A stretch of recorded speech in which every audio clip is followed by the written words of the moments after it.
함께 기도하고 찬양 시작하도록 합니다. 사랑과 은혜가 풍성하신 하나님 아버지, 오늘 8월 마지막 주일 저희들이 주님 앞에 나와서 함께 예배하기를 원합니다. 우리의 찬양 가운데 임하시는 주님, 우리의 찬양을 받아주시고 우리의 드려지는 기도가 하나님께 상달되어지며 우리의 예배가 하나님을 기쁘시게 하게 부족함이 없게 하여 주옵소서. 또 이 시간 가정에서 함께 영상을 통해 예배를 참여하는 모든 성도들 가운데도 함께 하셔서 하나님의 동일한 은혜가 모든 예배 현장 가운데 임하게 하여 주옵소서. 존귀하신 예수님의 이름으로 기도하옵나이다. 아멘. 함께 찬양합니다. 하나님은 너를 지키시는 자.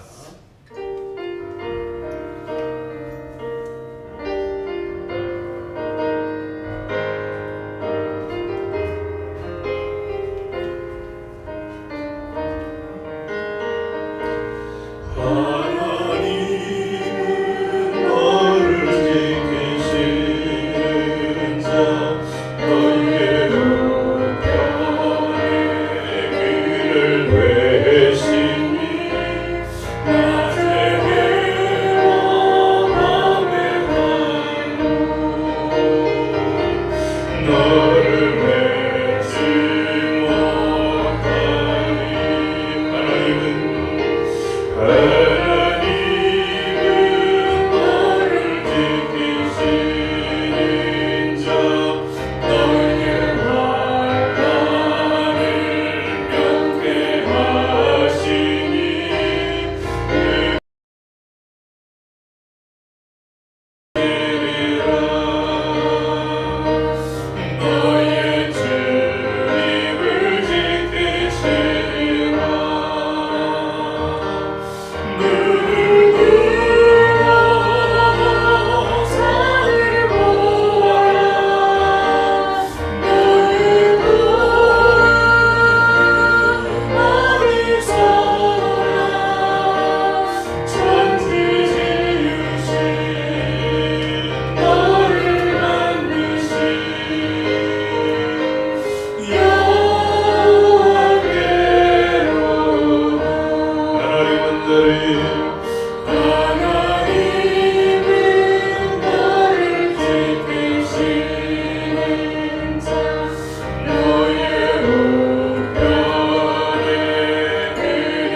세상을 살아가는 동안에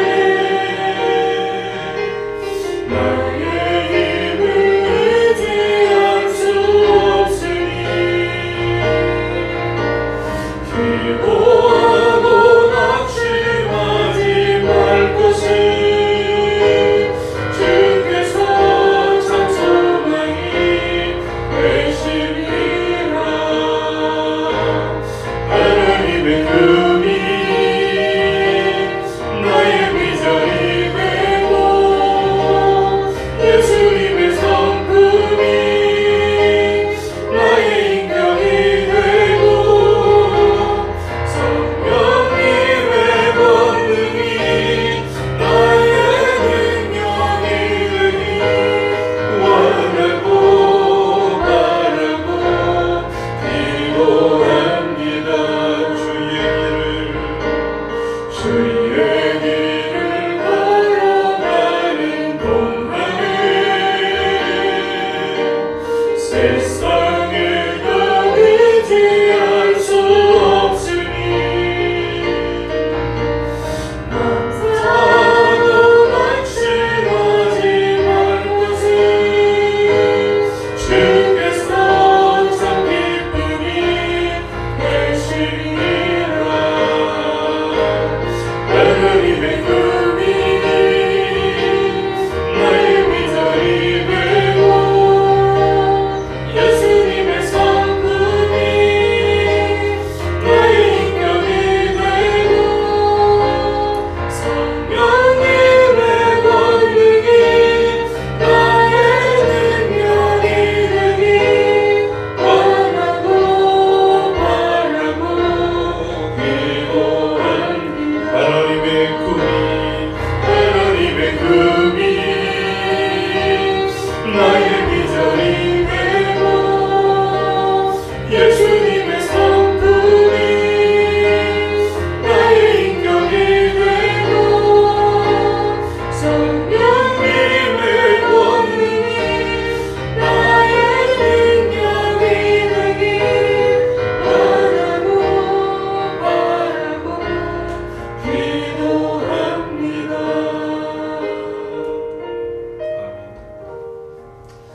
이 시간 내가 잡심해서 기도할 것은 하나님, 오늘 우리를 지켜주시고 우리를 인도하시는 주님, 그 주님께 의지합니다. 우리가 살아가는 동안 나의 힘을 의지하지 않고 세상 것 의지하지 않고 오직 주님만을 의지합니다. 특별히 기도하는 것은 하나님의 꿈이 나의 비전이 되고 예수님의 성품이 나의 인격이 되고 예수님의 권능이 나의 능력이 되는 그런 시간, 그런 자리가 되게 하여 주옵소서. 우리가 잡심해서 기도합니다. 하나님의 존귀하신 아버지, 우리를 지키시고 보호하시며 인도하시는 주님, 어렵고 힘든 가운데서도 저희들이 주님을 의지하여 주님 앞에 나와 예배하기를 원합니다. 주님, 오늘 이 시간 주께 온전히 기도하며 나아가기를 원하는 것은 하나님의 꿈이 나의 비전이 되고 예수님의 성품이 나의 인격이 되고 성령님의 권능이 나의 능력이 되고 하나님을 섬기며 교회를 섬기며 이 사회와 이 시대를 섬겨가는 하나님의 거룩한 자녀들이 다 되게 하여 주옵소서. 우리 예배 가운데 임하시는 주님을 찬양하고 존귀하신 예수님의 이름으로 기도하옵나이다. 아멘. 다 같이 묵상으로 주님 앞에 나아갑니다. 묵상 기도 드립니다.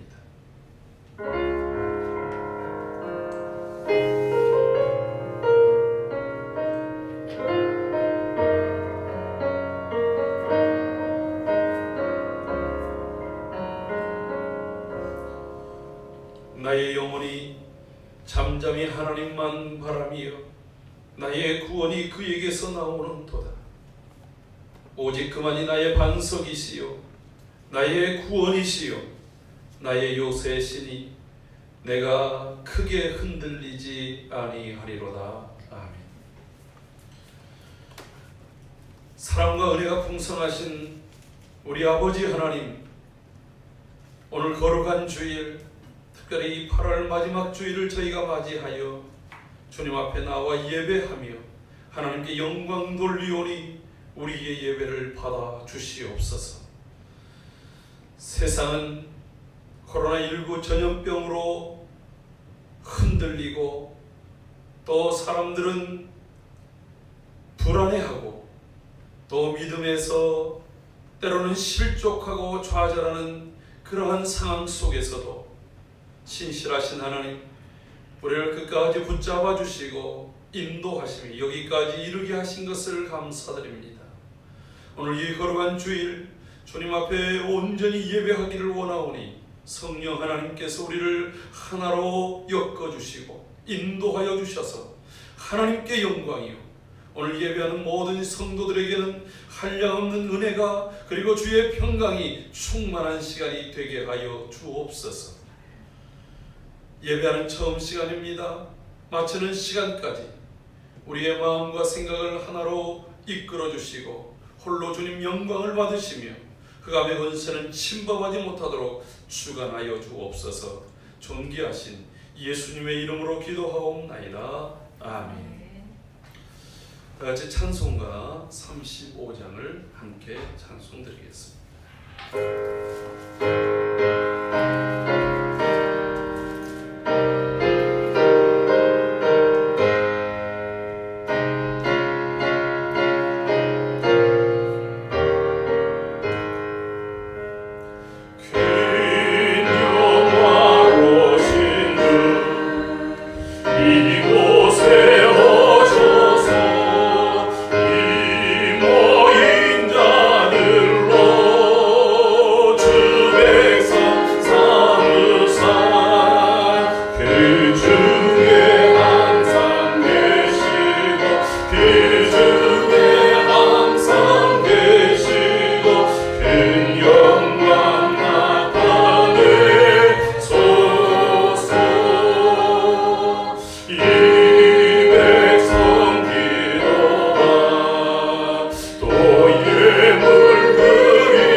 교동문 50번 시편 116편을 같이 교독합니다.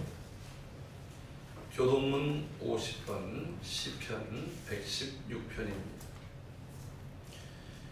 여호와께서 내 음성과 내 간구를 들으심으로 내가 그를 사랑하는도다. 길을 내게 이르셨으므로 내가 평생에 기도하리로다. 사망의 줄이 나를 두르고 수월의 고통이 내게 이름으로 내가 환난과 슬픔을 만났을 때에 내가 여호와의 이름으로 기도하기를 여호와여 주께 구하오니 내 영혼을 건지소서 하였도다. 여호와는 은혜로우시며 의로우시며 우리 하나님은 긍휼이 많으시도다. 여호와께서는 순진한 자를 지키시나니 내가 어려울 때에 나를 구원하셨도다. 내 영혼아 내 평안함으로 돌아갈지어다. 여호와께서 너를 후대하심이로다. 주께서 내 영혼을 사망에서 내 눈을 눈물에서 내 발을 넘어짐에서 건지셨나이다.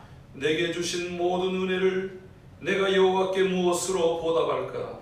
내가 구원의 산을 들고 여호와의 이름을 부르며 여호와의 모든 백성 앞에서 나는 나의 소원을 여호와께 갚으리로다. 그의 경건한 자들의 죽음은 여호와께서 보시기에 귀중한 것이로다. 아멘.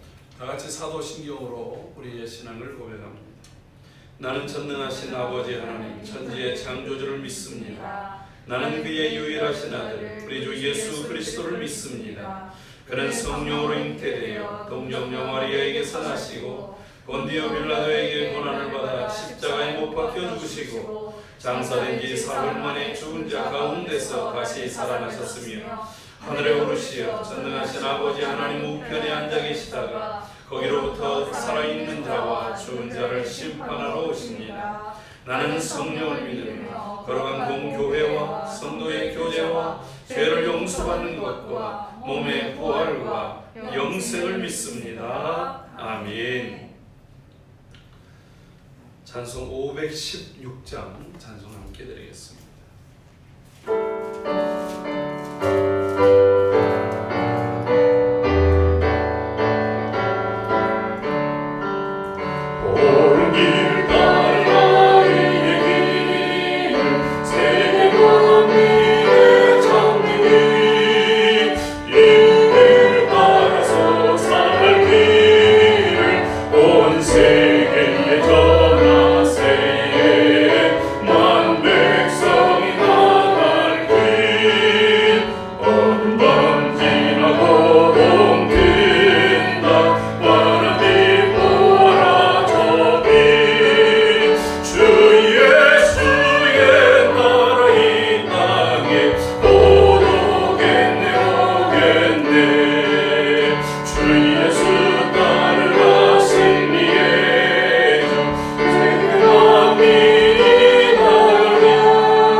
사랑과 은혜가 풍성하신 아버지 하나님, 하나님의 크고 놀라우신 그 그 사랑과 은혜로 우리를 지난 한 주간도 붙잡아 주셨습니다. 그 은혜를 진심으로 감사드립니다. 지금 이 나라, 이 땅, 그리고 전 세계는 코로나19 전염병으로 인하여 모든 것들이 멈춰지고 또 두려움과 공포, 그리고 원망과 불평, 그리고 모든 책임을 누군가에게 전가하는 그러한 정죄의식이 지배하고 있지만, 하나님 우리를 사랑의 날개로 품어주시고 여기까지 이끌어주시며 또 주님 앞에 서서 예배할 수 있도록 주님 몸된 교회로, 그리고 영상 앞으로 불러주신 것을 감사합니다. 오직 우리가 이 시대 속에서 의지하고 바라보는 것은 우리의 믿음의 주여 또 온전케 하신 예수 그리스도이시며, 예수 그리스도를 통하여 아버지 하나님을 바라보고 주여 이 시간도 함께 하시고 하나님의 능력으로 붙잡아 주시며 주의 은혜와 평강이 모든 성도들 위해 가득히 임하도록 역사하여 주시옵소서. 오 존귀하신 아버지, 이 나라 이 민족 그리고 이 지구촌을 긍휼히 여겨 주시옵소서. 인간의 과학과 의학을 아무리 자랑하고 발전했다고 의시됐지만 이 작은 바이러스 하나로 인하여 지금 전 세계에 수십만의 사람들이 죽어가고 있고 또 수천만 명의 사람들이 이 질병 속에서 고통을 당하고 있고, 지금 전 세계 74억에 이르는 인류가 두려움에 빠져 있습니다. 우리의 심령의 평강을 주시며 우리를 치료하시는 여호와 라파 되시는 하나님 아버지, 이 땅을 고쳐주시고 이 모든 전염병에서 자유할 수 있도록 은혜를 부어 주시옵소서. 하나님 아버지, 참으로 우리가 이 사태로 인하여 거리두기 하면서 오늘 세상과 거리두고 주님과 더 가까워지는 성도가 되게 하여 주옵소서. 우리는 다른 사람에게 전염병을 전염시키지 않고 그 전염으로 보호하기 위하여 마스크를 쓰고 있습니다. 주님, 우리의 육신적인 입은 닫게 하시고 우리의 귀는 열어 하나님의 음성을 듣는 시간들이 되게 하여 주시옵소서. 존귀하신 하나님, 더욱더 큰 사랑과 그리고 하나님께로부터 받은 은혜를 나눌 수 있는 우리의 모습이 되게 하여 주옵소서. 존귀하신 주님, 이 시간도 전 세계에 흩어져서 주의 복음을 증거하며 그 현장에서 어려운 가운데서도 주의 은혜를 구하는 주의 종들과 가정과 선교 현장을 긍휼히 여겨주시고, 하나님 참으로 저들을 지키시며 인도하시며 승리케 하심이 함께 고백되어질 수 있도록 역사하여 주시옵소서. 우리에게 들려지는 소식은 너무나도 불안한 소식들이 많습니다. 이 땅에 다시 재확산되어진 이 코로나19가 이번 돌아오는 주간에는 800명에서 200명까지도 2000명까지도 늘어날 수 있다는 그러한 전망을 하고 있습니다. 주님, 사람은 그렇게 전망하지만 하나님께서 이 모든 것들을 막아주시고 또 이를 위하여 수고하는 모든 이들의 수고가 헛되지 않도록 하나님 함께하여 주시옵소서. 오늘도 주 앞에 주의 말씀을 듣고 주의 은혜를 나누고자 할 때에 성령께서 친히 함께 하시고 우리의 각 심령들을 하나로 엮어 주시옵소서. 존귀하신 예수님의 이름으로 기도하옵나이다. 아멘.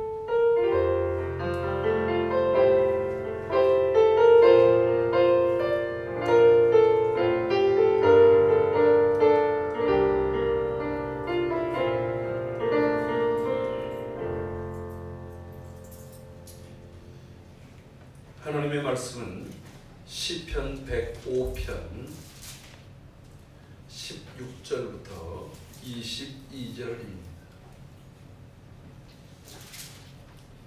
시편 105편 16절에서 22절. 그가 또 그 땅에 기근이 들게 하사 그들이 의지하고 있는 양식을 다 끊으셨도다. 그가 한 사람을 앞서 보내셨으며 요셉이 종으로 팔렸도다.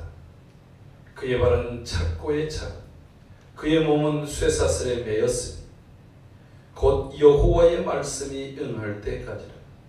그의 말씀이 그를 단련하였도다. 왕이 사람을 보내어 그를 석방하며 뭇 백성의 통치자가 그를 자유롭게 하였도다. 그를 그의 집의 주권자로 삼아 그의 모든 소유 신하를 다스리며 그의 지혜로 장로들을 교훈하게 하였도다. 아멘. 오늘 예배를 위해서 우리 찌읒잠의 찬양 하나님께 드리겠습니다. 찬양의 제목은 선교사입니다.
얼굴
없을지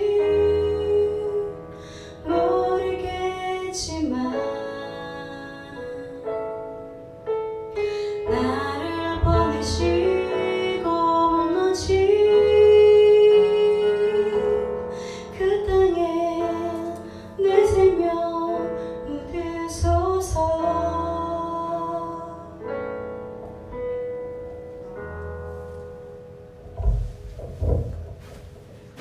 아멘. 감사합니다. 오늘 봉독해드린 이 본문 말씀을 가지고 단련케 하시는 하나님, 단련이라는 제목으로 함께 말씀을 나누려고 합니다. 요즘 이 코로나19가 재확산되면서 1947년에 발표되었던 알베르 까미의 페스트라는 책이 굉장히 관심을 받고 있습니다.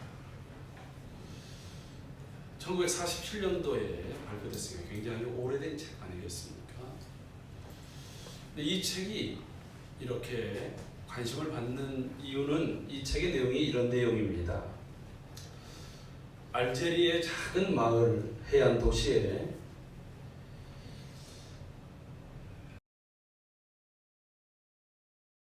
그러한 마을이 있었습니다.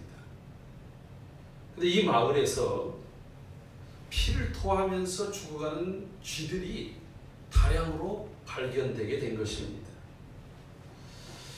이때 의사였던 류에라고 하는 사람은 자신의 아내가 병을 들어서 이제 앓고 있으니까 아무래도 위험할 것 같아서 깊은 산에다가 요양원에다가 이렇게 데려다 놓고 그리고 이제 마을로 내려왔습니다.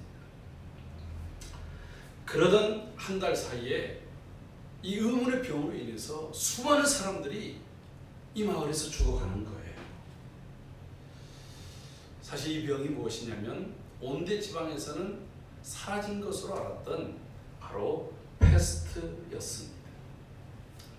도청에서는 급하게 이 패스트 사태를 선포하고 도시가 봉쇄됐습니다. 그래서 이 의사 류에는 자신의 아내하고 서로 이제 연락을 할 수가 없는 것이죠. 얼마나 걱정되겠습니까? 그렇지 않아도 병에 힘들어하는 아내인데. 그리고 이제 그곳에 각각의 사람들이 모여들게 되어집니다. 기자였던 랑베르라고 하는 사람도 취재했다가 바로 이 도시 오랑에 그냥 갇혀버리고 말았습니다. 여러 가지 헛소문을 들고 사람들이 혼란에 빠진 가운데 이 의사 류에는 이 패스트에서 사람들을 구해보기 위해서 여러 가지로 노력을 합니다. 그 중에서는 여행객인 타투, 그리고 또 신부였던 마놀라, 그리고 또 시청 직원이었던 그랑, 이 주변에 사람들을 데리고서 나름 방역도 실시해보고 또 이 병에서부터 벗어나기 위한 여러 가지의 혈청을 뽑아서 거기서 또 주사액을 만들어 보기도 하고 연구를 하기도 합니다. 그러던 중에 한 10개월 정도의 시간 속에서 패스트가 점점 약화되는 거예요. 근데 약화되는 이 10개월이 지나가는 동안에 요양원에 있던 자신의 아내가 죽었다는 소식을 듣게 됩니다. 그리고 또 그곳에서 취재하면서 함께 도왔던 기자 랑베르도 죽게 됩니다.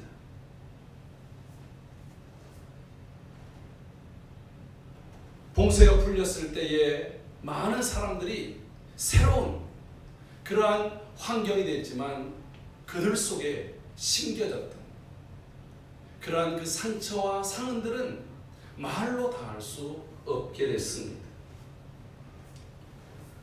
이 패스트에서 말하고 있는 것은 이런 극한의 위기가 찾아왔을 때 사람들의 심리, 그 심리 속에서는 공포심, 그리고 다른 사람에 대한 혐오, 비난, 그리고 또 일부 사람들은 서로 협력하고 대응하면서 어떻게 각 인간의 그 숨겨져 있던 인간의 내면들이 드러나는가 하는 것들을 이 알베르 까뮈는 이것을 묘사하고 있습니다.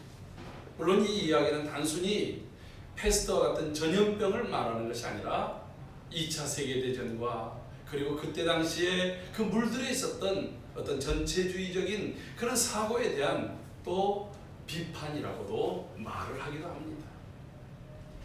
어쨌든 이 패스트, 한때 중세 인구의 3분의 1의 생명을 앗아갔던 이 패스트가 다시 창궐한다 라고 하는 그러한 소설의 책이었습니다. 이 이야기를 가지고 신경인류학자인 박한선 박사는 감염병이 왔을 때 사람들에게는 3가지 단계의 반응들이 나타난다는 거예요. 첫째는 내가 걸리면 어떡하지? 우리 가정은 어떻게 되는 거지? 나의 미래는 어떻게 되는 거지? 우리 회사는 어떻게 되는 거지? 지금 한 사람만 걸리면 회사가 폐쇄되고 그리고 또 그냥 망해버리는 일들이 비일비재하게 일어나고 있지 않습니까? 그러니까 그런 것에 대한 두려움과 공포를 누구나 사람들이 다 갖는다는 거예요. 근데 이게 이제 시간이 점점 늘어남에 따라서 사람들은 누군가가 기침 한 번만 하면, 누군가 열이 오르기만 하면 그 사람을 의심의 눈초리를 보면서 비난하고 그리고 또 그를 향해서 막 좋지 않은 이야기들을 쏟아댑니다. 정말 다른 사람들을 위해서 우리가 일상생활 속에서 마스크 잘 착용해야 되죠. 근데 사람들이 정신들이 어떻게 나갔는지 지하철을 탔는데 마스크를 안 합니다. 그래서 마스크를 하라고 했더니 이 사람이 도리어 침을 뱉고 막 우산으로 때리고 다른 사람의 목을 죄이는 이러한 폭력들이 곳곳에서 일어나는 거예요. 이 두려움의 발언입니다. 그러니까 그것이 다른 사람을 혐오하고 다른 사람을 정죄하는 일들도 나타나는 거예요. 근데 그래도 안 되니까 그 다음에는 희생양을 찾는다. 마치 로마의 네로가 로마시에 화제를 냈던 것이 로마시에 전역이 타버리니까 그것에 대한 공포와 원망의 눈초리를 자신에게 향한 다 네로가 한 줄 아니까 그것에 대한 것을 감추기 위해서 기독교인들이 그렇게 방화를 했다고 거짓 소문을 퍼뜨려서 엄청난 기독교 박해가 시작됐던 것처럼 오늘 이 시대에 누군가에게 특정한 다수들에게 그 책임을 그 모든 원망의 시선을 돌리려고 희생양을 찾고 있는 시대가 오늘의 시대가 아닌가 싶습니다. 사랑하는 성도 여러분, 지금 우리에게 필요한 것은 감염자 또 감염원을 비난하는 것이 아닙니다. 감염이 된 특정 지역, 특정 사람들도 피해자이기 때문에 그렇습니다. 여러분, 이 코로나 바이러스가 우리나라 사람들이 우리나라에서 만들어낸 것입니까? 아니지 않습니까? 어쨌든 모두가 다 지금 피해자로 있는 상황입니다. 지금 이 사회가 마치 교회를 코로나의 확산의 진원지인 것처럼 몰아가고 있는 것은 극히 잘못된 행태입니다. 지금 우리 사회는 또 특별히 수도권은 사회적 거리두기가 2.5단계로 격상되어져서 다중시설로 되어진 대부분의 모든 것들이 다 집합금지 명령이 내려져 있습니다. 우리의 일상은 멈춰졌고 삶을 옥죄이는 그러한 일들은 점점 높아져 가고 있습니다. 우리 스스로에게 이런 불안과 그리고 혐오스러워하고 그리고 자의반 타의반으로 자신이 희생양이 돼서 스스로 낙심에 빠지는 그러한 일들이 우리 곳곳에서 일어나고 있다고 하는 거예요.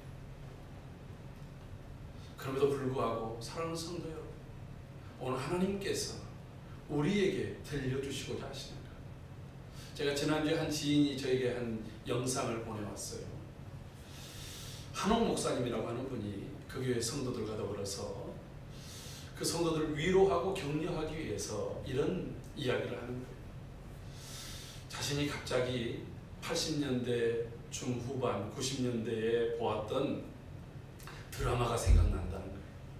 옛날 드라마가 생각나면 꼰대로 가는 길인데, 어쨌든 그 드라마에 어떤 내용이냐면 시집살이가 그렇지 않아도 심했고 결혼 반대를 굉장히 많이 했던 그러한 그 상황 속에서 결혼했던 여인이 남편까지 급작스러운 사고로 죽게 된 거예요.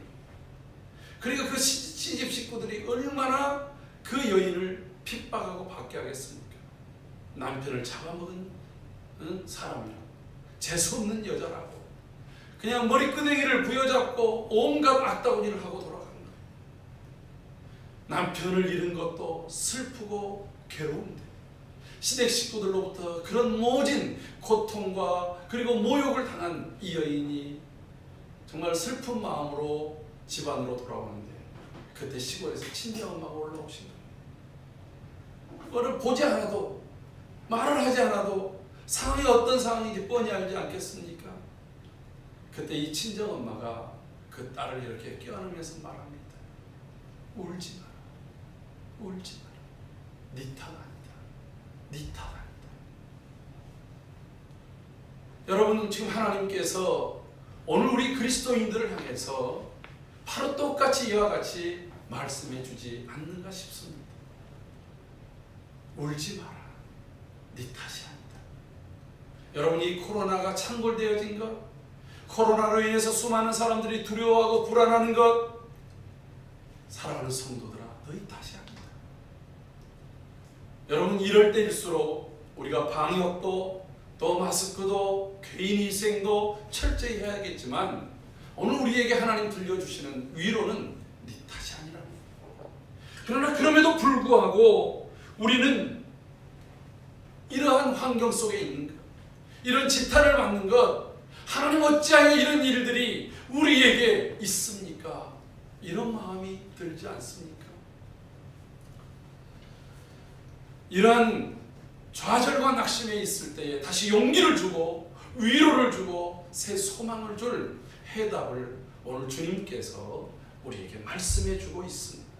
한 사람의 인생을 통해서 말입니다. 오늘 본문에 나와 있는 사람은 요셉 이야기입니다. 여러분, 요셉은 야곱의 11번째 아들입니다. 그를 가르쳐서 꿈의 사람, 비전으로 충만한 사람이라고 말을 합니다. 그리고 끝내 그의 꿈을 그가 꾼 것보다 더 크게 이룬 사람입니다. 하지만 그것을 이루는 과정은 결코 쉽지 않았습니다. 여러분, 지난 한 주간을 보내면서 가장 인상 깊게 들었던 뉴스는 무엇입니까? 가장 첫 번째는 이 코로나19로 인해서 사회적 거리두기가 2.5 단계, 3단계, 마지막 단계인 3단계에 가깝게 이르렀다라고 하는 소식과 더불어서 이에 대한 우려와 그리고 또 걱정이 첫 번째 뉴스거리였을 것입니다. 또 두 번째는, 저는 목사이기 때문에 저 청와대에서 대통령과 교계 지도자들이 함께 모였는데, 함께 모여서 대화하는 자리의 내용을 보면서 굉장히 마음이 편치 않았습니다. 대통령은 모인 기독교 지도자들에게 이 코로나 사태의 모든 책임이 교회에 있는 것이냐, 그렇게 탓을 하고, 또 교회 지도자들은 대통령의 이야기보다는 자신이 써온 원고를 그냥 읽고 있는 그런 모습 같았습니다. 대화를 위해서 모였는데 대화다운 대화, 서로를 격려하고 위로하고 그 다음에 또 문제를 해결하자고 하는 그런 지혜를 모은 자리 같아 보이지 않은 것이 저는 대단히 안타깝게 느껴졌습니다.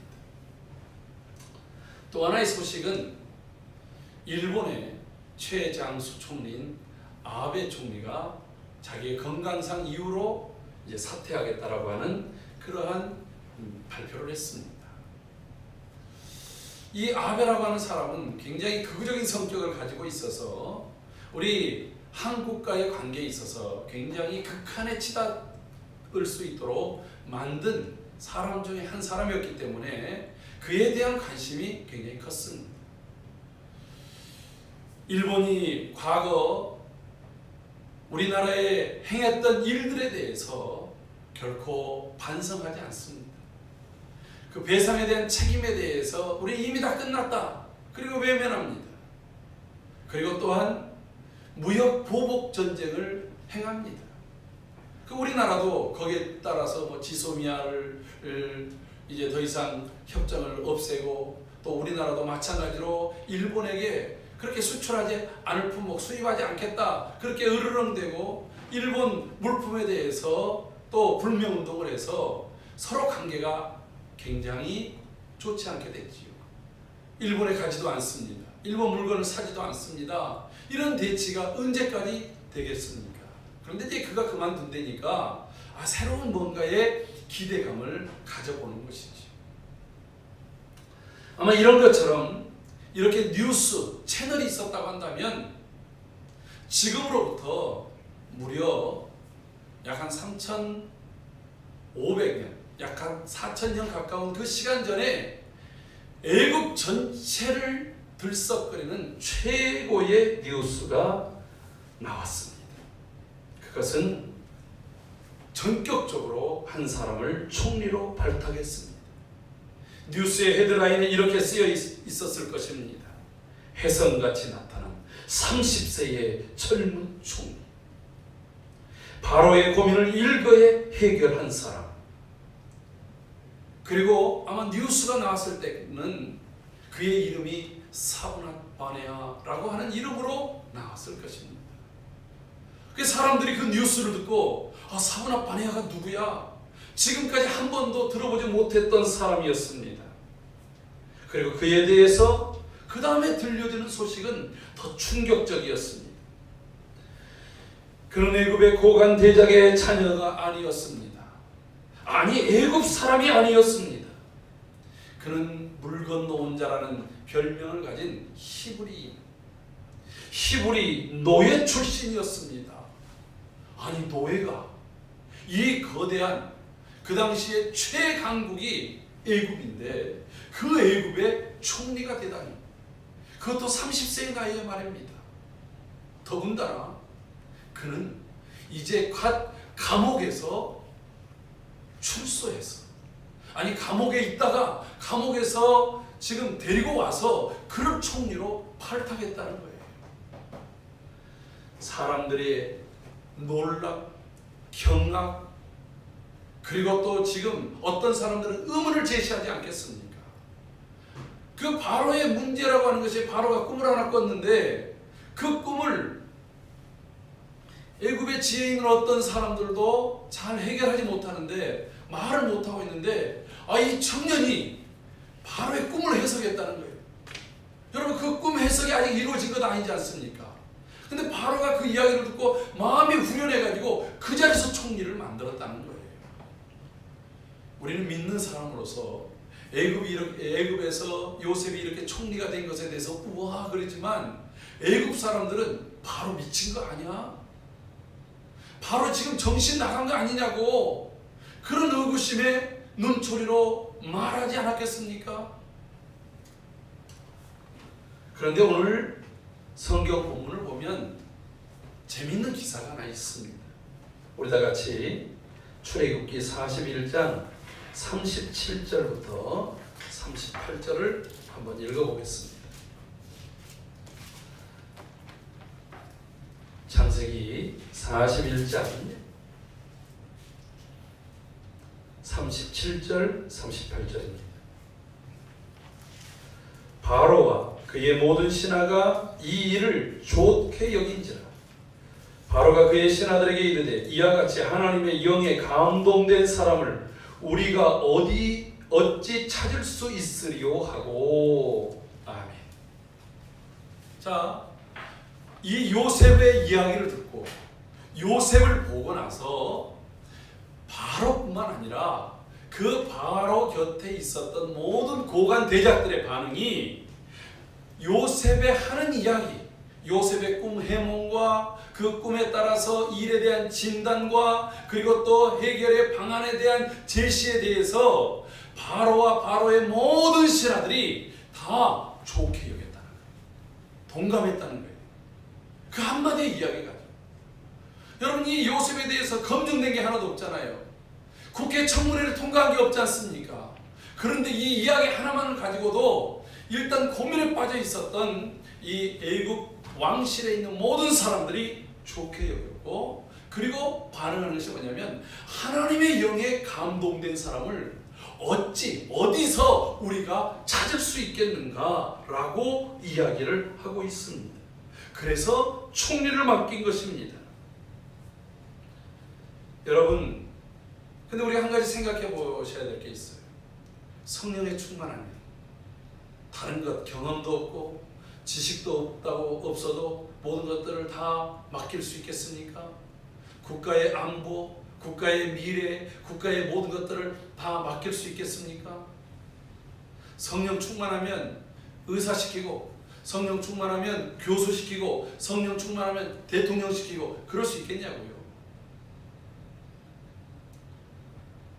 여러분, 우리 같으면 혹시 그럴 수도 있겠죠. 하나님께서 그때마다 지혜를 주셔서. 그런데 하나님께서는 사실 그런 방법으로 일하는 것은 아닙니다. 그가 과거의 전력을 따져보면 이력서가 고작해야 보디발의 가정에서 열심히 일을 해가지고 가정 총무가 돼서 집안의 일을 했던 것. 그 다음에 또 감옥에서 요셉이 감옥에 갇힌 기간이 적지 않은 기간이에요.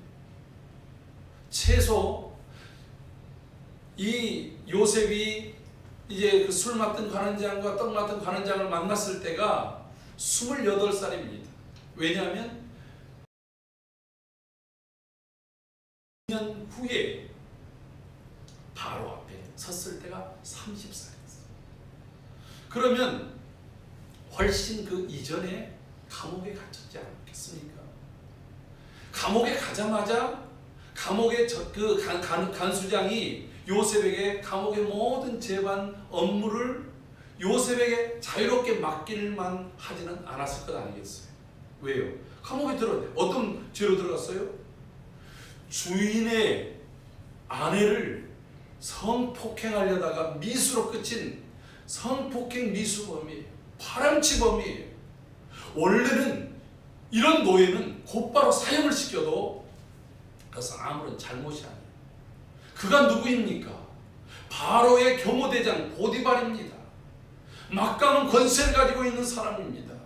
그런 사람의 아내를 겁탈하려고 시도했다라고 하는 이야기만 가지고도 그 자리에서 목을 베도 여러분 전혀 잘못된 게 아니에요. 보디발이 자기의 감옥에다가 요셉을 집어넣었다는 것 자체가 희한하지 않습니까? 왜요? 이런 잡범들이 가는 감옥에다 넣어야지. 보디발의 감옥은 왕실에 일을 하던 그런 고관 대작들이 들어오는 특별 감옥이에요. 정치범 수용소와 같은 곳입니다. 그러니까 거기는 신분이 있어야 들어가는데 요셉의 신분이 뭡니까? 그래도 노예 아닙니까?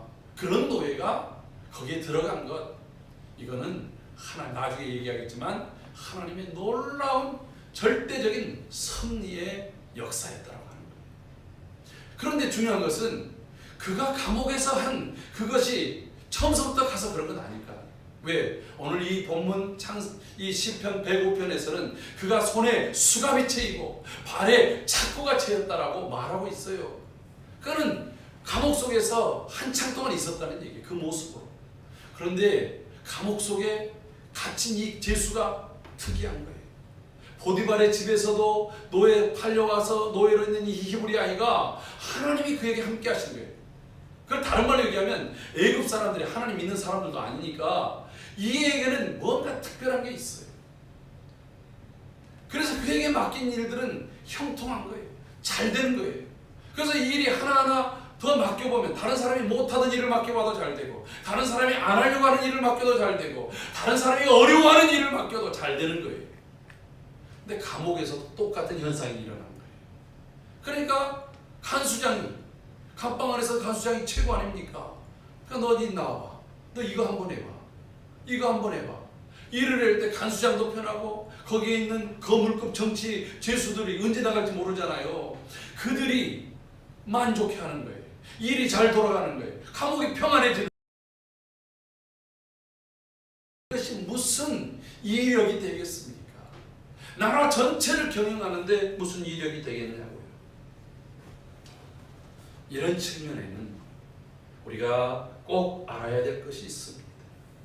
여기는 하나님의 놀라운 절대적인 섭리와 그리고 하나님께서 그렇게 섭리해 가신 일에 대한 요셉의 반응이 바로 총리로 만들었다고 하는 것입니다. 우리 창세기 한 군데 더 찾아봅시다. 창세기 45장 5절 말씀. 창세기 45장 5절입니다. 함께 읽습니다. 당신들이 나를 이곳에 팔았다고 해서 근심하지 마소서. 한탄하지 마소서. 하나님이 생명을 구원하시려고 나를 당신들보다 먼저 보내셨나이다. 아멘. 이 말씀은 형제들에게 자신의 정체를 밝힙니다. 이때 요셉의 나이가 39살입니다.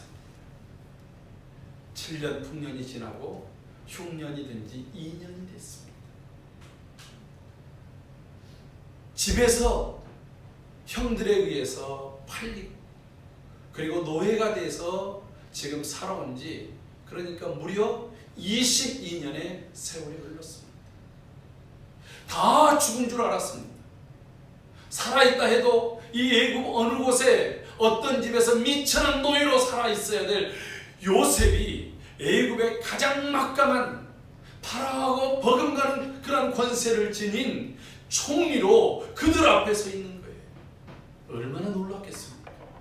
숨이 턱 막혔을 것입니다. 그때 요셉이 그 형들에게 말합니다. 두려워하지 마시오. 한탄하지 마시오. 우리 모두의 생명을 구원하시려고 하나님이 당신들 앞서 나를 보내셨습니다. 요셉이 이렇게 표현합니다. 오늘 우리가 읽었던 시편 105편에서도 시편 기자는 그렇게 말하고 있지 않습니까? 하나님께서 먼저 이 요셉을 애굽 땅에다가 보내셨다. 보내는데 유학생으로 보내지 않았어요. 보내는데 여러분 그냥 여행객으로 보내지 않았습니다. 가장 미천한 노예로 왔어요. 노예로 와가지고 팔린 것이 보디발이었습니다. 그는 바로의 경호대장이었죠. 여러분 그가 열심히 일을 해서 보디발의 집에서 인정을 받아서 가정 총무는 됐습니다. 보디발의 집에서 보디발 외에 자신의 명령을 거절할 사람, 거역할 사람은 없었습니다. 근데 그가 잘 나가고 이제 좀 살만할 때 주인의 여인을 강간하려 했다고 하는 그러한 파렴치범으로 감옥에 갇히게 됐다는 거예요. 여러분 얼마나 이 참 파란만장한 삶입니까?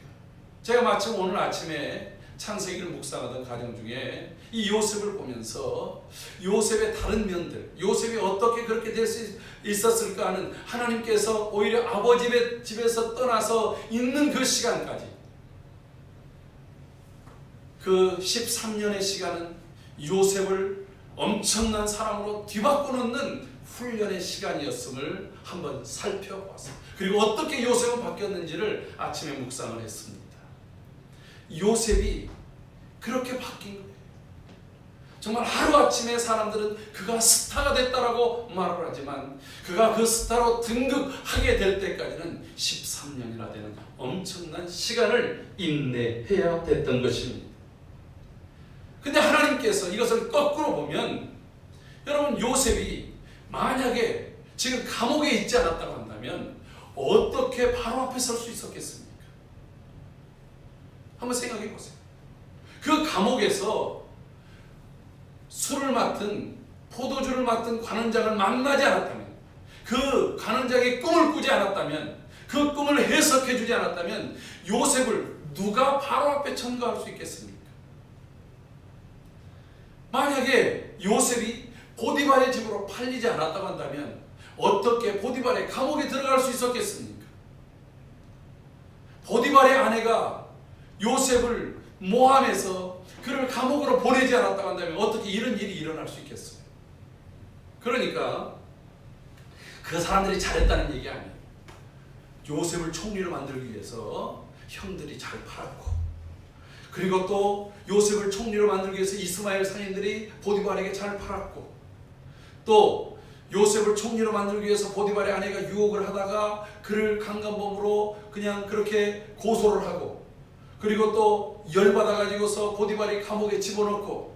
여러분, 이렇게 하면 이것은 우리 사회에 말하는 요즘에 그 식민 종족주의와 같은 사람들, 반일 종족주의라고 하는 사람들하고 똑같은 논리입니다. 그들은 다 잘못했어요. 그들은 그릇된 행동을 했어요. 그런데 하나님께서 요셉과 요셉의 가족, 그리고 그 시대를 구원하시기 위해서 하나님께서는 이 모든 일들, 하나하나의 일들을 그저 허투루 하지 않았다라고 하는 거예요. 우리가 당하는 이 일들, 우리가 고통당하는 이 일들, 하나님께서 다시금 하나님의 교회를, 하나님의 자녀들을 온전하고 구비하게 해서 하나님의 영광을 드높이는 그런 사람들을 만들기 위한 하나님의 특별한 섭리와 계획이 담겨 있는 줄로 믿습니다. 저는 그렇게 믿어요. 또 하나는, 우리가 이제 그 하나님의 섭리를 한번 생각해 봅시다. 또 하나의 그 섭리는 이런 거예요. 바로가 꿈을 꿨습니다. 애굽에 수많은 술객들, 그리고 또 박사들, 그리고 또 거기에 많은 학자들이 있습니다. 그들에게 꿈을 얘기를 했어요. 느부갓네살처럼 내가 꿈이 뭐게? 그 꿈 해석해봐. 그러지 않았어요. 꿈 얘기를 들었습니다. 그러면 이 사람들이 경험이 있잖아요. 세계의 정세, 바로의 성향을 다 알잖아요. 어떻게라도 얘기해서 그 이야기를 이렇게 모면해 갈 수 있지 않겠습니까? 근데 성경은 그들이 단 한 사람도 바로의 꿈에 대해서 말하지 못했다는 거예요. 그들의 모든 생각을 멈춰버리게 만들어 놓은 거예요. 여러분, 이게 하나님의 위대한 섭리 아니겠습니까? 이들이 모두 우리는 모릅니다. 우리는 알 수 없습니다. 이렇게 말한 거예요. 그래서 고민이 더 커진 겁니다. 여러분, 그때 이 술 맡은 간원장이 갑자기 뻔뜻하고 생각이 났어요. 아, 감옥에서 만났던 히브리 청년. 근데 그것도 아주 놀라운 일이에요. 여러분, 요셉이 몇 살에 총리가 됐다고요? 30살입니다. 애굽에서 관직에 나갈 수 있는 최소의 나이가 30살이에요. 우리 교단도 목사가 될 수 있는 나이는 30살입니다. 저는 그래서 일찍이 강도사가 되고 일찍이 그런 준비들을 했지만 30살이 되기까지 기다려야 돼서 의무적으로 강도사의 기간이 길었어요. 보통 강도사가 된 다음에 1년 뒤에 목사고시를 봐서 안수를 받는데 저는 3년이 넘게 기다려야 했었어요. 그 이유는 나이가 차야 되니까. 여러분, 만약에 이 바로가 꿈이 2년 전에 꿨다든가, 그 포도를 맡은 관원장이 나가자마자 그 꿈을 꿨다고 한다면 요셉을 불러다가 이거 꿈 해석 잘하네. 그리고서 가는 거예요. 왜? 아직 나이가 30살이 안 됐으니까. 근데 지금 요셉의 나이가 딱 30살이 될 때 그가 꿈을 꾸고 그 꿈 꿨던 것을 얘기를 했을 때 다른 사람들이 못 찾고 그 꿈에 대해서 이 관원장이 생각이 나서 요셉을 천거했고, 그래서 그가 만 30살에 나타나서 꿈 해석을 하고 총리가 된 거예요. 이게 어찌 우연이라 할 수 있겠습니까? 여러분뿐만 아니라 요셉이 이렇게 바로 앞에 서야만 합니다. 하나님께서 분명히 아브라함에게 내 자손이 애굽으로 들어가서 거기서 4대 만에 나오게 될 텐데 그들이 애굽을 섬기게 될 것이다, 이런 얘기를 해요. 애굽에 들어갑니다. 노예가 되는 것도 당연해요. 그런데 애굽에 들어갈 때 이스라엘 야곱의 식구들이 몇 명이었냐면 70명이었어요. 70명. 여러분, 70명이 그들이 4대 만에 나올 때에 장정이 60만 3,550명. 그러면 남녀노소를 다 합한다면 최소 200만의 사람이 돼요. 여러분 70명의 사람이 어떻게 4대 만에 이렇게 기하급수적으로 늘어날 수 있겠습니까? 이거는 자녀를 2.5배 정도의 속도로 이렇게 늘어났다는 거예요. 어마어마한 속도예요. 먹고 낳고 이렇게 한 거예요. 근데 특별히 유대인들은, 이 이스라엘 사람들은 다른 민족하고 혼혈을 돼가지고 늘어난 것도 아닙니다. 딱 이스라엘의 12지파와 그리고 또 잡족들은 있었어요. 근데 그걸 어떻게 할 수 있냐면, 이 애굽 사람들은 히브리 사람들, 목축하는 사람들을 가증히 여겼어요. 싫어했어요. 냄새가 나서, 저 불결에 뭐 기타 등등 이유로 싫어해서 그 사람들과 잘 교제를 안 하려고 합니다. 그러니까 그들은 고센 땅에서 함께 모여서 그 안에서 자손이 늘어나기를 시작합니다. 늘어나기를 시작하는데 기하급수적으로. 애굽의 바로가 출애굽기 1장에 보면 이스라엘 자손들이 늘어나는 모습을 보면서 두려워할 정도로 빠른 속도로 늘어났다는 거예요. 왜요? 이 이스라엘 민족들은 세계를 구원하고 하나님의 뜻을 펼쳐야 될 특별한 민족들입니다. 그들이 가나안 땅에 들어가야 되는데, 이 가나안 땅은 그렇게 넓은 땅은 아니라 할지라도 항상 모든 세력들이 왔다 갔다 하면서 거기 밟히는 땅이에요. 다 열려있는 땅입니다. 그 땅에 작은 인원수를 갖다가 어느 세월에 다 사라져버릴지 모르는 거예요. 그들을 한 민족으로, 한 국가로, 그리고 큰 한 단위로 세우기 위해서 하나님께서는 이들을 애굽으로 보냈을 때 그 애굽에서 그들의 수를 늘리고 체력을 늘리고 근력을 늘리도록 하나님께서 이 모든 과정을 요셉 한 사람을 통해서 이루신 줄로 믿습니다. 사랑하는 성도 여러분, 그런데 우리가 이 요셉을 보면 애굽 사람들이 처음에는 그렇게 총리로 세웠다 할지라도 그 다음서부터는 정말 피라니아처럼 달려들지 않겠습니까? 저 젊은이가, 저 노예가, 저 죄수가 과연 이 제국을 이끌어갈 수 있단 말인가? 우리의 미래와 장래를 책임질 수 있단 말인가? 그런 말 하지 않겠습니까?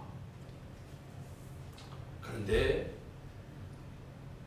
우리 시편 105편에 보면 그 애굽의 장로들을 교훈하였다. 그의 지혜로 교훈하였다. 그러니까 총리가 되고 난 다음부터 아주 엄청난 피 터진 토론을 했을 거예요. 애굽을 어떻게 경영할 것인가? 애굽의 역사를 아는가? 그리고 이 왕실 구조를 아는가? 여러분 생각해 보세요. 요셉이 그걸 어떻게 알 수 있겠어요? 그걸 어떻게 할 수 있겠습니까? 여러분 사람이 하나님이 아무리 지혜를 부어준다 하더라도 전혀 모르는 일들을 그렇게 한두 가지는 어떻게 할 수 있을지 몰라도 매 문제마다 총리는 지금 전체를 다 관장해야 되는 거예요. 지금 우리나라 정부 관료들을 보세요. 국무총리, 각부 장관들이 있는데 자기 역할들을 제대로 하고 있습니까? 맨날 사람들이 못한다고 지적하지 않습니까? 그런 엄청난 질문들이 왔고 도전이 왔을 때 그것을 지혜로 사람들이 좋게 여길 정도로, 옳게 여길 정도로, 다 수긍할 정도로 만들어 놓는 거예요. 마치 제갈량이 동호하고 서로 합해가지고 그 조조를 물리쳐 적벽 대전을 위해서 그 동호에 찾아가가지고 각 질문들을 받아요. 제갈량이 도저히 말하지 못할 질문들을 듣습니다. 그런데 그것을 제대로 만들어 놓습니다. 제대로 이야기들을 다 합니다. 그래서 적벽 대전에 승리를 하죠. 요셉이 그랬다는 거예요. 그런데 어떻게 그것이 가능했겠냐 이거예요. 여러분, 요셉은 자신에게 충격적인 일을 당할 때 처음에는 엄청난 고통, 아버지 집을 생각할 때마다 막 치밀어오는 분노가 있었을 것입니다. 므낫세가 낳기까지는 그 분노가 있었어요. 므낫세를 낳고 나서 그것을 내가 다 잊었다라고 얘기합니다. 그런데 내가 왜 이렇게 되지? 물 없는 구덩이에 빠지고요, 노예로 팔리고요, 그리고 또 한 집에서 고된 그러한 일들을 해야 됩니다. 근데 그때마다 하나님이 자기와 함께 하시는 거예요. 하나님이 함께 하시는 거예요. 하나님 나를 버리지 않아요. 하나님이 내게 주신 꿈이 있었는데 그 꿈을 생각한 거예요. 그래서 그는 포기하지 않고 주어진 현실, 그 길은 나의 그 큰 꿈에 비해서 너무나도 멀어 보이지만 포기하지 않고 그가 섬겨가기 시작합니다. 성실하게 섬깁니다. 아침에 묵상드렸던 대로 아주 놀라운 적응력을 가지고 성실하고 정직하고 그렇게 해나가는 거예요. 그러다가 그가 결정적인 것은 감옥에 들어왔습니다. 앞서 말씀드린 것처럼 감옥에 들어온 사람들이 어떤 사람들이라고요? 바로의 정치범들이에요. 바로가 기분 나쁘면 너 감옥 가! 저 집어넣어! 그러면 다 들어가는 거예요. 여러분, 떡 만든 관원장, 포도주 맡은 관원장은 우리가 느헤미야를 본 것처럼 아주 대단한 식견과 그리고 왕의 심기, 왕의 기분, 그날의 컨디션에 따라서 독살당할 수도 있으니까 기밀하는 거 아니겠어요? 그러니까 잘 잡수시기도 해야 되지만 그의 기분과 문제, 고민들을 옆에서 잘 조언해주는 그런 지금 우리나라의 대통령의 수석들과 같은 사람들입니다. 여러분, 때로는 수석들이 장관들보다 더 힘이 세다고 말하지 않습니까? 측근들이에요. 그래도 어느 날 마음에 안 들면 그냥 감옥에 집어넣는 거예요. 감옥에서 요셉이 그들을 맞습니다. 여러분, 세상에서 한자락 하던 사람들이 감옥에 들어왔을 때 얼마나 낙심하겠어요. 좌절하겠어요. 그들을 그 기분에 따라서 잘 섬기는 거예요. 요셉의 장점이 뭐냐면 남의 얘기를 잘 듣는 거예요. 경청을 잘합니다. 여러분, 사람의 마음을 얻는 것 경청입니다. 그래서 그들의 얘기를 다 들어요. 그 속에서 이 사람의 이야기, 저 사람, 그 사람들이 감옥 속에서 할 일이 뭐가 있겠어요? 울분이 이제 이게 사람이 딱 닫혔던 게 열리면 그 다음부터 이게 입이 열리잖아요. 그 입이 열리면서 자기가 잘했던 것, 자기가 잘하는 것들, 그리고 또 자기의 의시될 만한 것들을 요셉에게 다 얘기해 주는 거예요. 요셉이 그 얘기를 다 들었어요. 그게 정치야, 경제야, 지리야, 군사, 왕실의 모든 대인 관계 이런 거 다 들었지 않았겠습니까? 뿐만 아니라 요셉은 그 속에서 하나님께서 집중적으로 그를 애굽의 모든 것들을 할 수 있는 것을 배우게 됐습니다. 노예로 끌려올 때 직선길로 왔지 뭐 애굽을 유람하면서 왔겠습니까? 애굽의 지리학을 알아야 어느 곳곳에다가 창고를 짓고 그리고 군사력을 알아야 창고를 어떻게 지키고 그리고 조세, 세무 이런 모든 것들을 알아야 그것을 관리하는 관원을 두고 할 것 아니겠습니까? 여러분, 사실 풍년이라고 하는 것이 한 해 들면 기분 좋지만 두 해 들고 세 해 들면요 지겨워요. 이게 디플레이션이 일어나지 않겠습니까? 물가가 떨어지고요, 경기가 망한다고 막 버리지 않겠습니까? 그걸 나라에서 헐값으로 막 사주는 거예요. 처음에 5분의 1씩 했겠지만 더 많은 것들을 막 거저 막 갖다 주지 않았겠습니까? 세금으로, 그 다음에 또 사들이고 그 7년 동안 꾸준하게 그것을 행했다라고 하는 거예요. 왜 그럴까요? 요셉은 하나님이 자신에게 준 꿈과 비전을 포기하지 않았기 때문에. 언젠가 하나님이 나를 사용하시리라. 언젠가 하나님이 나를 들었으리라. 반드시 내가 너를 사용하리라. 반드시 내가 너를 들었으리라. 오히려 그런 이야기를 들을 때마다 그의 마음속에서는 불탔던 거예요. 그는 이미 총리가 되기 이전에 애굽 전체에 대해서 낯설지 않았던 거예요. 하나님이 함께 하시기 때문에 그는 바로 앞에 섰을 때도 당당하게 설 수 있었던 거예요. 사람을 두려워하면 사람 앞에서 권력이 높을수록 움찔거리지 않았겠습니까? 사람을 두려워하는 사람은 자기보다 낮은 사람에게 보복하고 다른 사람을 무시하지 않겠습니까? 그러나 요셉에게는 그런 모습이 보이지 않았어요. 누구에게나 모두에게 하나님의 마음으로 대할 수 있는가?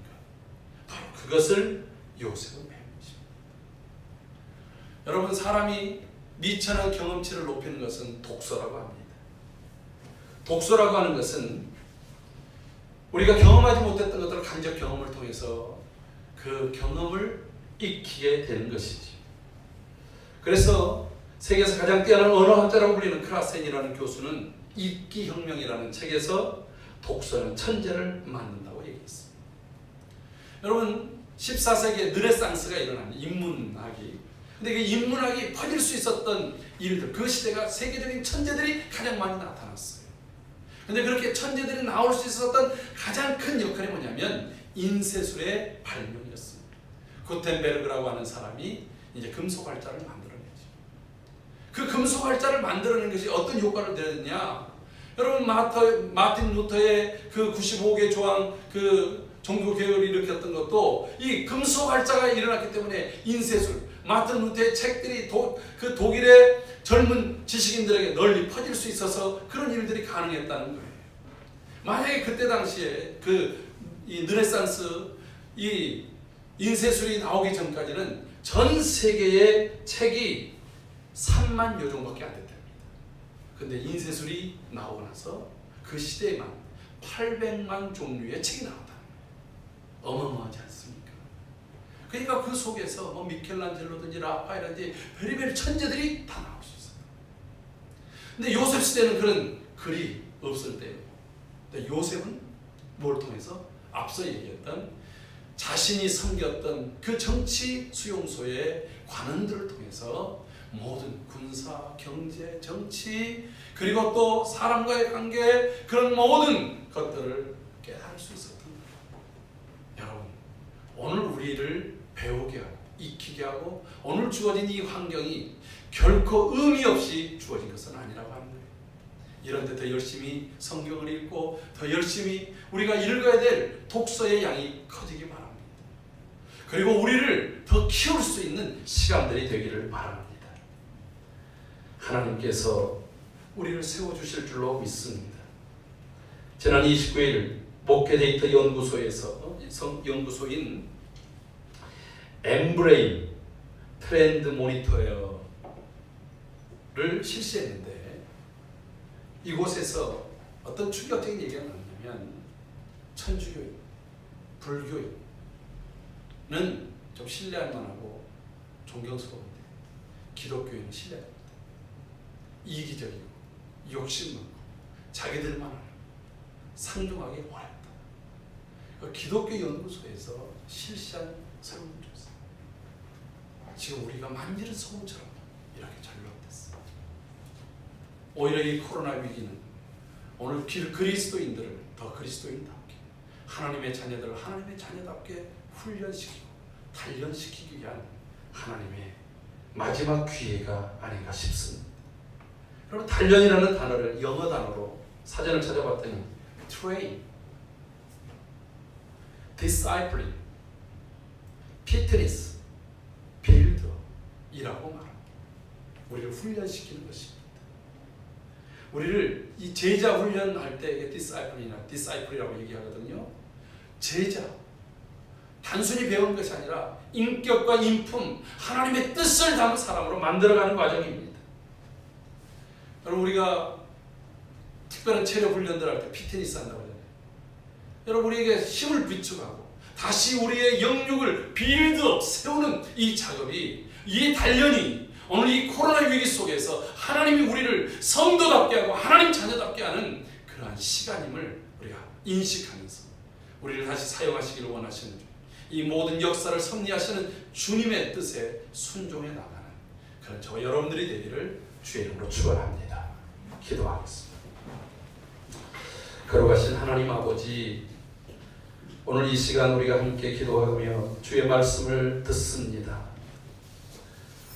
오늘 우리에게 주어진 이 환경들이 우리를 단련코자 하시는 하나님의 거룩한 섭리요, 역사요, 우리에게 주신 기회임을 우리가 믿고 좌절하지 않고 낙심하지 않고 믿음의 주요 또 온전케 하신 예수를 바라보며 이 훈련에 적극 임하여 나갈 수 있도록 은혜를 부어 주시옵소서. 감사드리며 예수님의 이름으로 기도하옵나이다. 아멘. 이 시간 우리 다 같이 나 무엇과도 주님을 바꾸지 않으리 찬양하면서 드리는 음을 봉헌하겠습니다.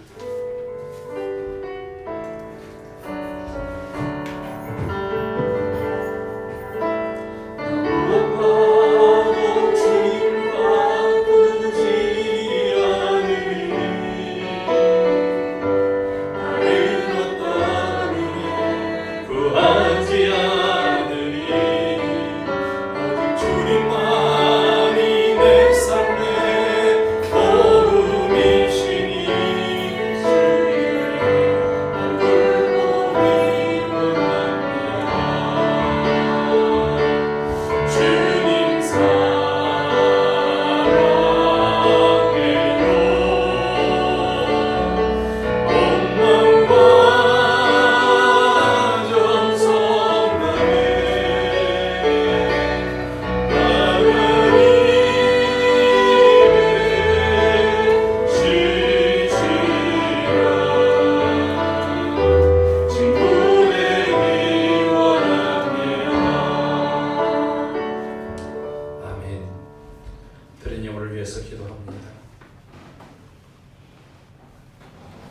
연약하고 부족한 우리를 하나님의 귀한 뜻과 하나님의 귀한 일들을 위하여 택하셔서 때로는 우리가 이해하고 납득하기 어려운 일들이지만 훈련시키시고 단련시키시는 아버지 하나님, 우리를 정금같이 빚어서 하나님의 영광을 위하여 온전히 사용될 수 있도록 은혜를 부어 주시옵소서.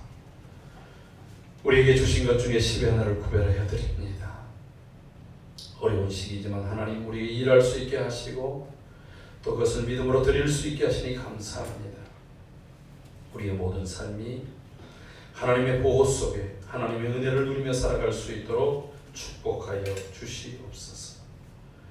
걸어가신 아버지, 속히 이 어려움이 지나가게 하여 주옵소서. 주님 도와 주옵소서. 나의 창조자, 나의 구원자, 나의 귀하신 나의 주님 찬양합니다. 우리의 모든 삶이 하나님께서 아름답게 하나님께 올려 드려지기를 원합니다. 받아 주시옵소서. 여기까지 인도하신 하나님 감사합니다. 함께 하신 하나님 감사합니다. 주님 앞에 감사의 예물을 드리는 모든 심령들마다 감사의 일들이 더 넘쳐나게 하시고 하나님을 찬송하고 높이는 일들이 더 커질 수 있도록 주관하여 주옵소서. 존귀하신 하나님, 주님 몸된 교회가 이 땅에서 감당해야 될 귀한 사명들, 그것을 우리의 비전으로 품고 물질을 드리며 그 일들이 속히 이루어지기를 원하오니 하나님 주의 뜻 안에서 아름답게 이루어지게 하여 주옵소서.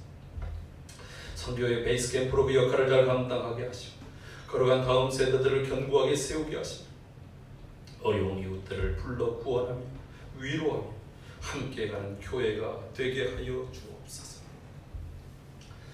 이제는 우리 구주 예수 그리스도의 크신 은혜와 아버지 하나님의 사랑하심과 성령 하나님 감화감동 교통하심, 단련 속에 있는 모든 성도들 잘 훈련되고 연단되어 하나님 앞에 쓰임받기를 소원하는 성도들 모임마다, 가정마다, 일터마다 주님 몸된 교회와 이 나라의 민족과 열방 가운데 이제로부터 영원토록 함께 있을지어다.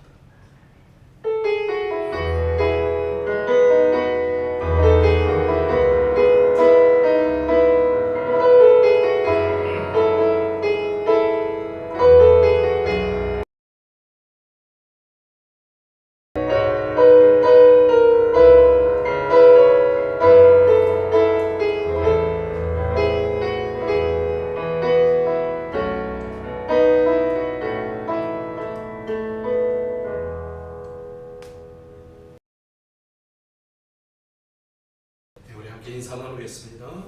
주 안에서 사랑합니다. 예, 감사합니다.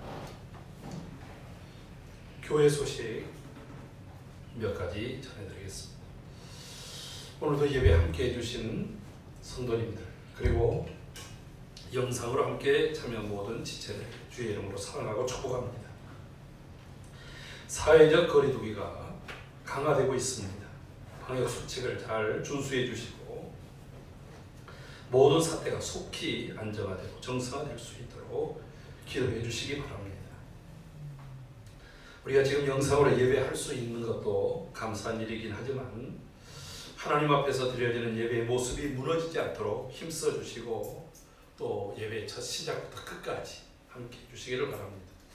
또 아울러서 예배 순서자들은 더 미리 오셔서 함께 기도하고 또 잘 감당할 수 있기를 바라겠습니다. 우리는 8월 한 달 동안 우리의 영적 체질 강화를 위해서 말씀과 기도 생활, 저녁마다 짧은 성경 공부를 해왔습니다. 함께하는 모든 분들에게 감사를 드리고 남은 시간들을 더 잘 마무리할 수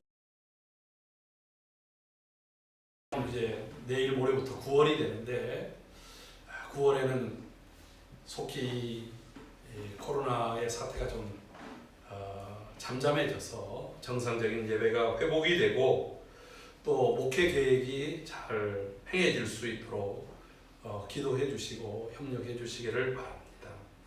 우리가 9월을 영적 성숙의 달로 목표하고 어려울 때 성숙한 사람은 표가 나는 거예요. 힘들 때 성숙한 사람이 먼저 섬기는 것입니다. 우리 서로를 돌아보고 주어진 사명 잘 감당할 수 있기를 바랍니다. 우리 서로 축복합시다.